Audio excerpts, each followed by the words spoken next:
Hi, I'm Jess from Just Jess Food on Instagram, and today I'm here with the Make It Scotch Cred Test kitchen to talk you through my 7 steps to Christmas Day with cred.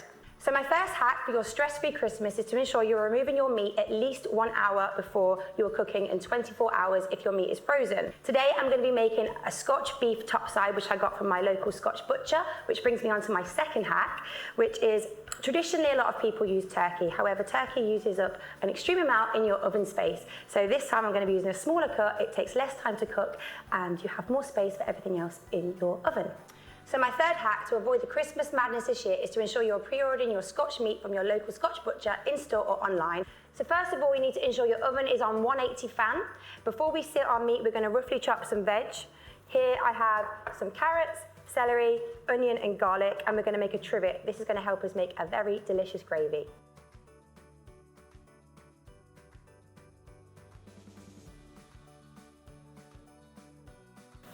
Some sage and some thyme. Now we are going to sear the meat for a couple of minutes each side to really brown it off in the oil. So we're just going to ensure that the meat is brown on each side and carefully turn it over. So this year I'm making my Scotch topside with a Christmas crumb. I made this by using some breadcrumb. I blended it with some orange zest, some rosemary, some nutmeg and a little bit of olive oil. So I'm just going to lift this meat now on top of your trivet. So we're going to now spread an even layer of your horseradish all over. So now you need to place some foil on top of the breadcrumbs, and we're going to pop this in for 50 minutes. Now for my hack number 4 to really save you time on the big day. I have peeled and parboiled most of my veggies and my potatoes. I'm going to be roasting these with beef dripping. And then we have some cauliflower and broccoli cheese.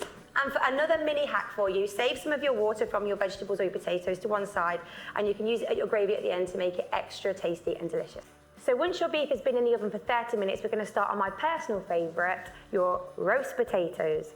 So I've parboiled these and I've shaken them in a colander, and we're going to get a heaped teaspoon of flour.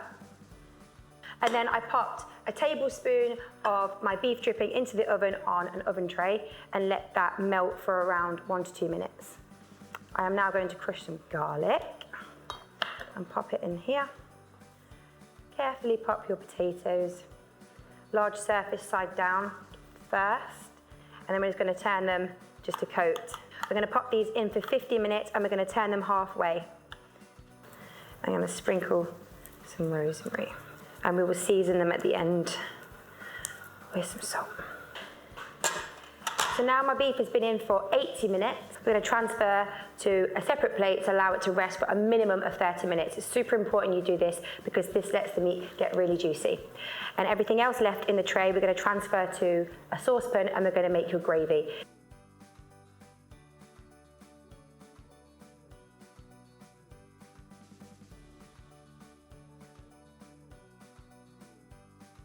So whilst your gravy is simmering away nicely, we're going to start making our homemade cheese sauce.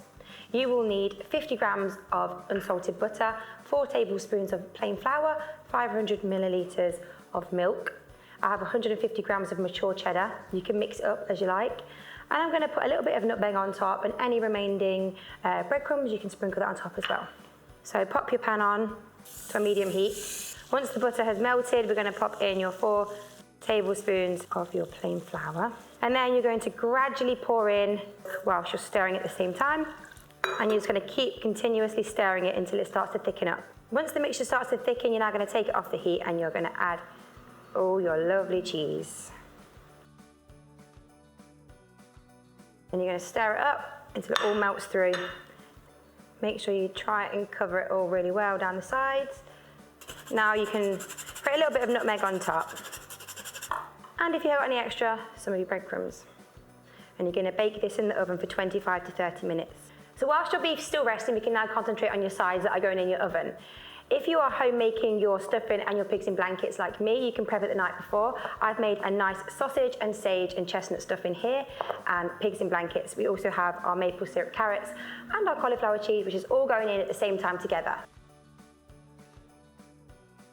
So now we're going to make our extra large beef dripping Yorkshire puddings. You're gonna put a tablespoon of your fat, and we're gonna pop this in the oven for 5 minutes and let all of the fat melt. Hack number 6, just make sure you make your Yorkshire pudding batter the day before to make things easier, or leave it out a minimum 30 minutes before you use it. Now you need to carefully pour into your hot batter. It's best to transfer the batter into a jug for ease, and make sure you pour it carefully in like so. And then you're gonna pop it in the oven, make sure the heat's really high. So now the beef's been resting, it's now time to carve it. Try your best to do really thin slices, and there you have it. Your top side Scotch beef with a Christmas crumb. You can see the quality, look how good it looks.